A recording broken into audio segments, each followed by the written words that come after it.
आज हम फिर MRS ऑनलाइन स्टडी के चैनल में आपका हम स्वागत करते हैं। आज हम पढ़ेंगे क्या है, अम्ल व क्षार। हम जानेंगे अम्ल क्या है, क्षार क्या है।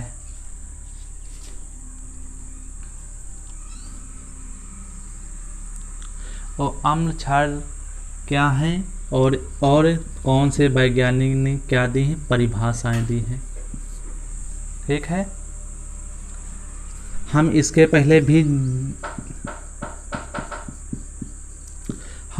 पहले छोटी सी कक्षा में पढ़ चुके हैं भौतिक गुण के बारे में। भौतिक गुण की बात करते हैं। क्या है अम्ल, क्या है जो क्या है स्वाद में खट्टे होते हैं, स्वाद में खट्टे होते हैं। और हमने ये तो भौतिक गुण की बात हुई गई अम्ल की, और सेकंड बात किसकी हुई, क्षार की है, जो स्वाद में क्या होते हैं, स्वाद में तीक्ष्ण या कड़वे होते हैं। ये तो बात हम कर रहे हैं, भौतिक गुण की बात कर रहे हैं, लेकिन हम किसकी बात करेंगे, रासायनिक गुण की बात करेंगे। रासायनिक गुण की बात करेंगे कि अम्ल होते क्या हैं, अम्ल को हम कैसे बताएंगे, अम्ल के कंपाउंड की हम पहचान कैसे करेंगे। तो इसकी व्याख्या करने के लिए कौन से वैज्ञानिक थे, 3 वैज्ञानिक के बारे में हम पढ़ेंगे। नंबर 1 कौन सा है, आर्हीनियस। ठीक है, और सेकंड पॉइंट है कौन सा है, ब्रांस्टेड व लॉरी। और थर्ड कौन से वैज्ञानिक थे, लुईस जी थे। ठीक है, तीनों में अंतर क्या है और इसको और इन तीनों के अनुसार हम कैसे परिभाषित करेंगे, इस चैप्टर में हम ये पढ़ेंगे। चलिए हम सबसे पहले परिभाषित करते हैं। किसको परिभाषित करते हैं, अम्ल और क्षार को परिभाषित करते हैं, लेकिन किसके अनुसार, आर्हीनियस के अनुसार। आर्हीनियस के अनुसार हम परिभाषित करते हैं किसको, एक साइड हम अम्ल लिखते हैं और दूसरे साइड क्या लिखते हैं, क्षार लिखते हैं। ठीक है, आर्हीनियस के अनुसार। लेकिन मेन चीज हम क्या रखेंगे, इन्होंने जो अपना एक्सपेरिमेंट किया था वो क्या लिया था, जलीय विलयन लिया था। मतलब क्या, अम्ल या क्षार का क्या प्रयोग किया था, जलीय विलयन। तो इन्होंने क्या परिभाषा दी अम्ल का, अम्ल वे पदार्थ हैं जो जलीय विलयन में क्या देते हैं, H+ आयन। क्या देते हैं, जलीय विलयन में H+ आयन, मतलब क्या, हाइड्रोजन आयन। क्या, हाइड्रोजन आयन देते हैं। अम्ल वे हैं जो जलीय विलयन में हाइड्रोजन आयन देते हैं, क्या कहलाते हैं, अम्ल कहलाते हैं। हम इनके द्वारा एग्जाम्पल की बात करेंगे। कौन सा है, जितने भी हैं खनिज अम्ल। कौन सा है, खनिज अम्ल। खनिज अम्ल और खनिज अम्ल में एग्जाम्पल की बात करें, क्या है, HCl है, H2SO4 है, और क्या है, HNO3 है। और क्या है, जितने भी सल्फोनिक अम्ल हैं, सल्फोनिक अम्ल।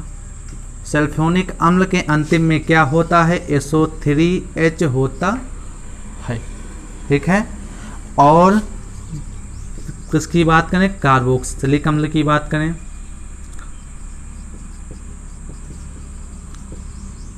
अम्ल ETC। तो इसका हम क्या देखें, एक इक्वेशन देखें क्या है। जैसे हमने क्या एग्जांपल लिया, HCl लिया और HCl का जलीय विलयन लिया, AQ हमने लिखा। AQ मतलब होता है एक्वस मीन्स होता है जलीय।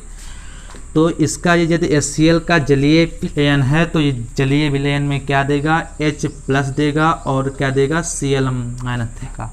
ठीक है, क्योंकि यह जलीय विलयन में H+ आयन दे रहा है, इसीलिए ये क्या है, आर्हीनियस अम्ल है। और इसी प्रकार इन्होंने क्या दिया, क्षार की परिभाषा दिया। क्षार की परिभाषा क्या दिया क्षार वे पदार्थ हैं या वे कंपाउंड हैं जो क्या हैं, जो जलीय विलयन में हाइड्रोक्साइड आयन, क्या हैं, जलीय विलयन में हाइड्रोक्साइड आयन, जो जलीय विलयन में हाइड्रोक्साइड आयन देते हैं क्या कहलाएंगे, क्षार कहलाएंगे। ठीक है, जितने भी क्षार क्या हैं, हम इनके एग्जाम्पल की बात करें, कौन से एग्जाम्पल, जैसे MOH के रूप वाले अथवा M-OH का होल ट्वाइस वाले, ठीक है, ETC। मतलब क्या, यदि हम पहला ले लिया M क्या है, M फॉर क्या हमने लिखा, मेटल है, M फॉर क्या है, मेटल है। जहाँ पर M जो पहला M है वो क्या, वो फर्स्ट ए समूह की धातु है, और जो M- है वो किसकी है, सेकेंड ए की।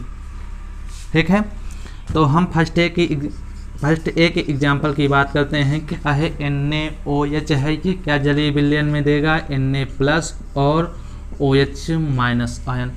चूँकि ये जलीय विलयन में क्या दिया गया है, OH- आयन दिया गया है, तो इसको क्या कहेंगे, आर्हीनियस क्षार कहेंगे। और इसको हमने क्या कहा था, इसके पहले जब बताए थे क्या कहा था, आर्हीनियस अम्ल कहा था। ये तो बात हुई आर्हीनियस के अनुसार अम्ल और क्षार की परिभाषा की बात। लेकिन कुछ एग्जाम्पल थे, कौन से एग्जाम्पल थे, जैसे NH3, H2O, ठीक है, इस प्रकार के कुछ यौगिक थे।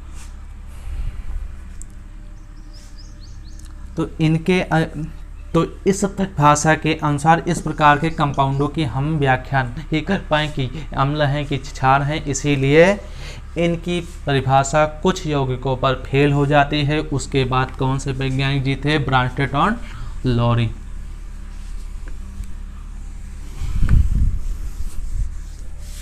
उसके बाद कौन वैज्ञानिक थे, ब्रांस्टेड व लॉरी। इनकी परिभाषा और आर्हीनियस परिभाषा में कुछ समानताएं हैं। क्या समानताएं हैं, आर्हीनियस ने क्या प्रयोग किया था, जलीय विलयन का प्रयोग किया था, लेकिन ये क्या करेंगे, जलीय विलयन का प्रयोग नहीं करेंगे। ठीक है, और इनके अनुसार एक साइड फिर हम वही बात, एक साइड अम्ल और एक साइड क्षार लिखा। और इन्होंने क्या बताया, अम्ल वे पदार्थ हैं जो क्या देते हैं, H+। इन्होंने H+ को क्या कहा था, प्रोटॉन कहा था।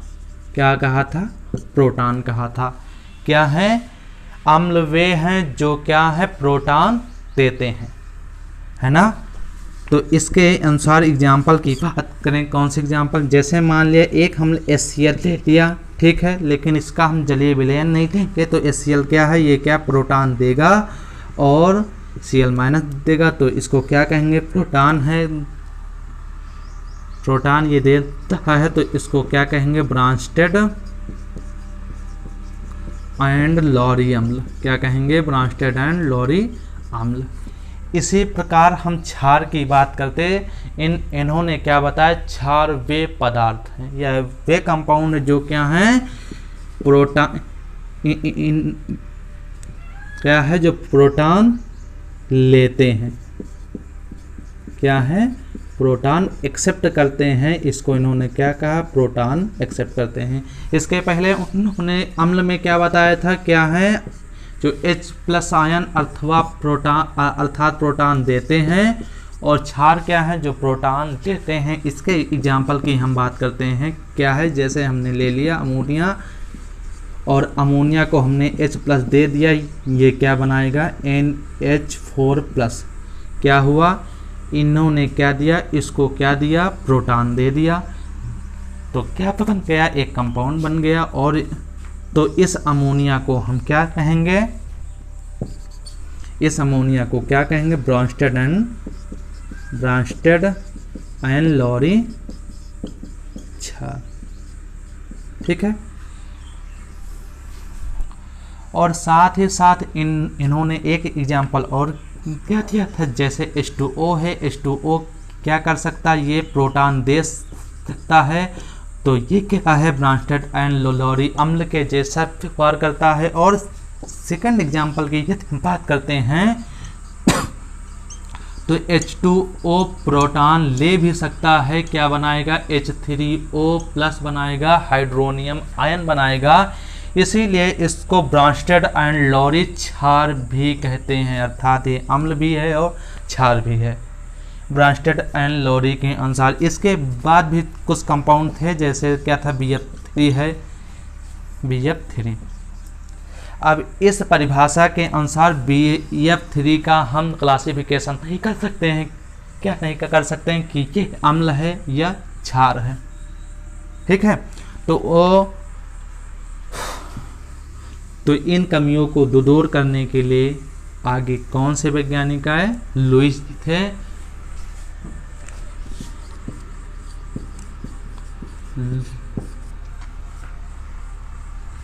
वैज्ञानिक थे। इन्होंने कौन सा कॉन्सेप्ट दिया, एकाकी इलेक्ट्रॉन युग्म संकल्पना, अर्थात lone pair electron concept. Lewis ji ने अम्ल और क्षार का वर्गीकरण किसके आधार पर किया, लोन पेयर इलेक्ट्रॉन के आधार पर वर्गीकरण किया। तो इन्होंने अम्ल के बारे में क्या बताया, अम्ल क्या है, अम्ल ऐसे पदार्थ हैं जो क्या हैं, लोन पेयर इलेक्ट्रॉन क्या करते हैं, लोन पेयर इलेक्ट्रॉन लेते हैं, क्या करते हैं, लोन पेयर ऑफ इलेक्ट्रॉन लेते हैं। जैसे एग्जाम्पल की बात करें, यदि कोई लोन पेयर इलेक्ट्रॉन हो, लेकिन ये तो अकेले होगा नहीं, ठीक है ना, जब अकेले होगा नहीं तो हम मान के चलिए एक कोई कंपाउंड ले रहे हैं, लोन पेयर युक्त कंपाउंड, अर्थात जिसमें एकाकी इलेक्ट्रॉन युग्म हो, जैसे NH2 है, NH2 पर क्या है, लोन पेयर ऑफ इलेक्ट्रॉन है, तो इसके इलेक्ट्रॉनों को कौन ले सकता है, BF3 ले सकता है, ठीक है। तो ये क्या कहलाएगा, लुईस अम्ल कहलाएगा, कौन, BF3। लेकिन इन्होंने क्षार की परिभाषा क्या दी, क्षार वे पदार्थ हैं जो क्या है, लोन पेयर इलेक्ट्रॉन देते हैं। हमने इसके पहले एग्जाम्पल में क्या देखा, जो अमोनिया है, अमोनिया अपने लोन पेयर इलेक्ट्रॉन अर्थात एकाकी युग्म को BF3 को दे रहा है, इसीलिए अमोनिया क्या है, लुईस क्षार है, और BF3 क्या है, लुईस अम्ल है। लेकिन अब सबसे ज़्यादा पूरी क्या बचता है, loan pair electron. Loan pair electron के बारे में जानना है, क्या है लोन पेयर इलेक्ट्रॉन।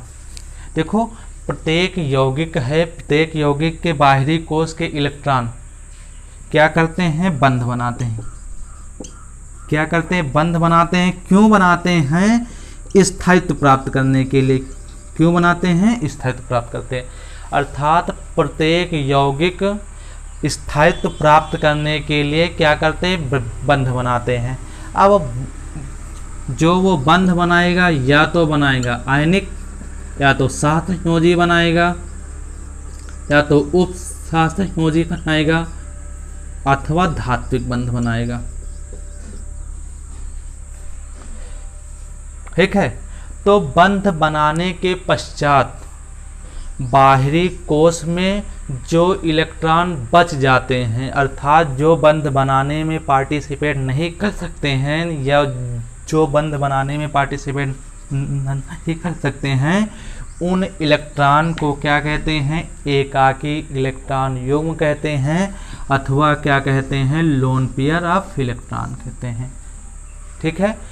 और इस प्रकार के इलेक्ट्रॉन क्या है, किसी को, अर्थात कोई ऐसा कंपाउंड हो जिनमें क्या हो, खाली कक्षक हो, तो वो अपने लोन पेयर ऑफ इलेक्ट्रॉन किसी को डोनेट कर सकते हैं। और और इसी को क्या कहते हैं, लोन पेयर इलेक्ट्रॉन कहते हैं। आज के टॉपिक में इतना ही। हम नेक्स्ट टॉपिक में बताएंगे किसके बारे में, रबड़ के बारे में। Please subscribe my YouTube channel MRS Online Study and press the bell icon.